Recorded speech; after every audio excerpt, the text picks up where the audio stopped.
First of all, what do I mean by engagement, or what do we mean by engagement when we're talking about engagement? Because that's a word that means a lot of things to a lot of different people.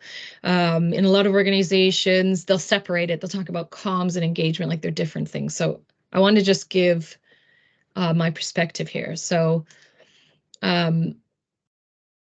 taking a step back, thinking about what are we trying to achieve with engagement.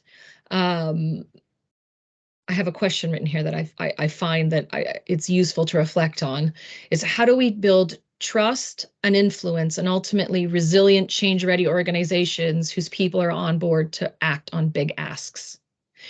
Because what happens a lot is that we only get in touch with people when we want them to do something. And that's sort of the same idea in our personal lives, that if there's a friend or a family member that only calls when they want something, you know, what's your immediate reaction when you see their name come up on your phone? You're like, oh God, what does he want now? Or what does she want now? So